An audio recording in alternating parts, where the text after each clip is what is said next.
Hi students, நம்ம இன்னைக்கு பார்க்க போகிற topic methods of apportionment of service department cost over the production departments. Service டிபார்ட்மெண்ட்டில் உள்ள காஸ்ட்டை நம்ம ப்ரொடக்ஷன் டிபார்ட்மெண்ட்டுக்கு பிரித்து கொடுக்கணும். அதுக்கு சில மெத்தட்ஸ் இருக்குது, அதை நம்ம பார்ப்போம். This type of inter-service department the apportionment may be either on reciprocal or non-reciprocal basis. Service டிபார்ட்மெண்ட்டோட காசை நம்ம டைரெக்டாகவும் கொடுக்கலாம், இன்டைரக்டாகவும் நம்ம கொடுக்கலாம். நான் reciprocal basis step ladder method. இதோட first method step ladder method. This method allocates the service costs to the production department and other service departments in sequential order. Service department காஸ்ட்டை ப்ரொடக்ஷன் டிபார்ட்மெண்ட்டுக்கு கொடுத்துட்டு சர்வீஸ் டிபார்ட்மெண்ட்டு ஒரு service department இருக்காது, ரெண்டுக்கு மேலே உள்ள service departments இருக்கும். ஒரு சர்வீஸ் டிபார்ட்மெண்ட்டு காஸ்ட் எடுத்து ப்ரொடக்ஷன் டிபார்ட்மெண்ட்டு கொடுத்த பின்னாடி சர்வீஸ் டிபார்ட்மெண்ட்டுக்கும் கொடுக்கணும். The allocation generally starts with the service department, then the second service cost centers have been distributed to production departments.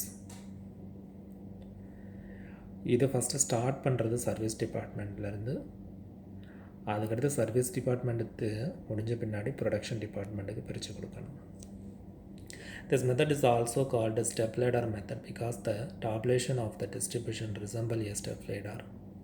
இந்த காஸ்ட்டு பிரிக்கிறத நம்ம ஏணியில் உள்ள படிக்கட்டு மாதிரி போய்கிட்டே இருக்கும், அதாவது மேலேருந்து கீழே வர்ற மாதிரி இருக்கும். அப்படி இருக்கிறதுனால இதுக்கு நம்ம ஸ்டெப் லேடர் மெத்தடுன்னு சொல்கிறோம்.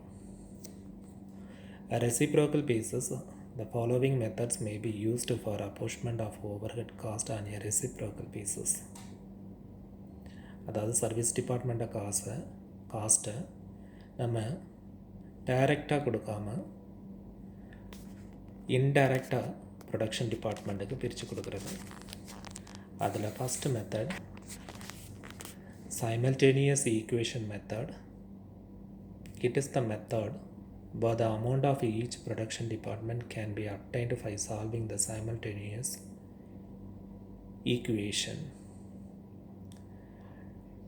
இந்த மெத்தடில் சர்வீஸ் டிபார்ட்மெண்ட்டோட காஸ்ட்டை ப்ரொடக்ஷன் டிபார்ட்மெண்ட்டுக்கு கொடுக்கறதுக்கு ஒரு பேசிக்கு தான் ஈக்குவேஷன் இருக்குது. அந்த ஈக்குவேஷனை பேஸ் பண்ணி நம்ம சர்வீஸ் டிபார்ட்மெண்ட்லேருந்து காஸ்ட் எடுத்து ப்ரொடக்ஷன் டிபார்ட்மெண்ட்டுக்கு பிரித்து கொடுக்கணும். The formula is x equal to a plus by, y equal to a plus bx.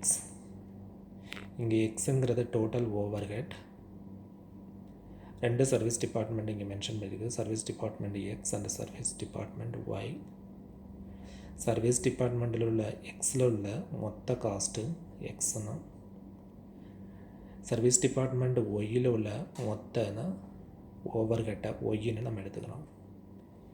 ஏங்கிறது ஓவர்ஹெட்ஸ் பிஃபோர் ரீஅப்போர்ச்மெண்ட், அதாவது பிரித்து கொடுக்கறதுக்கு முன்னாடி உள்ள ஓவர்ஹெட்ஸ்.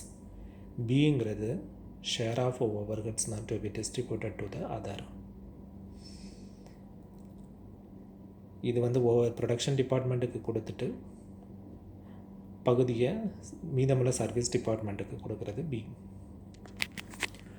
நெக்ஸ்ட் மெத்தடு தான் repeated distribution method. Under this method, overheads of the service departments are distributed to production and service departments, and the basis of the percentages agreed upon as reasonable. Repeated distribution methodங்கிறது service டிபார்ட்மெண்ட்டோட cost production டிபார்ட்மெண்ட்டுக்கு கொடுக்கும் போது ஒரு பர்சன்டேஜை base பண்ணி கொடுப்பாங்க. Production டிபார்ட்மெண்ட்டுக்கு இத்தனை பர்சன்டேஜில் நம்ம சர்வீஸ் டிபார்ட்மெண்ட்டோட காஸ்ட்டை பிரிக்கணும். அதுதான் repeated distribution method. This process is repeated till the service department overhead cost becomes negligible. Service டிபார்ட்மெண்ட்டோட காஸ்ட்டை பிரிச்சுக்கிட்டே வரும்போது லாஸ்ட்டில் சிங்கிள் டிஜிட் வரைக்கும் நம்ம இந்த டிஸ்ட்ரிபியூஷன் நிற்காமல் கொண்டு போகணும். சிங்கிள் டிஜிட் வந்ததும் நம்ம ஸ்டாப் பண்ணிவிட்டு டோட்டல் போட்டு டிஸ்ட்ரிபியூஷனை க்ளோஸ் பண்ணணும். Next, the trial and the error method. In this method, cost of first service department is apportioned to the other service department only in the given percentage. Here also, service department oda cost percentage base பண்ணி production department க்கு பிரிச்சு கொடுக்கணும். The cost of the second service department then is apportioned to the first and other service departments. Service டிபார்ட்மெண்ட்டுங்கிறது ஒன்று மட்டும் இருக்காது, 2, 3, 4 service department கூட ஒரு மேனேஜ்மெண்ட்டில் இருக்கலாம். அப்படி இருக்கும் போல் ப்ரொடக்ஷன் டிபார்ட்மெண்ட்டுக்கு கொடுத்த பின்னாடி எக்ஸஸை வந்து சர்வீஸ் டிபார்ட்மெண்ட்டுக்கு இத்தனை பர்சன்டேஜ், யூஸ்வலி கம்மியாக தான் கொடுப்பாங்க. ப்ரொடக்ஷன் டிபார்ட்மெண்ட்டுக்கு தான் அதிகமாக கொடுப்பாங்க, சர்வீஸ் டிபார்ட்மெண்ட்டுக்கு அவ்வளோ கொடுக்க மாட்டாங்க. அப்போ அந்த பர்சன்டேஜ் இப்போ எத்தனை பர்சன்டேஜுக்கு சர்வீஸ் டிபார்ட்மெண்ட்டுக்கு கொடுக்கணுமோ அதை கொடுத்துடணும். எக்ஸப்ட்னு எந்த சர்வீஸ் டிபார்ட்மெண்ட்லேருந்து நம்ம டிஸ்ட்ரிபியூட் பண்ணுறோமோ. The process is repeated till the service department costs are reduced to negligible amounts. கொடுத்துக்கிட்டே வரும்போது யூஸ்வலி சர்வீஸ் டிபார்ட்மெண்ட் காஸ்ட்டு குறையும்.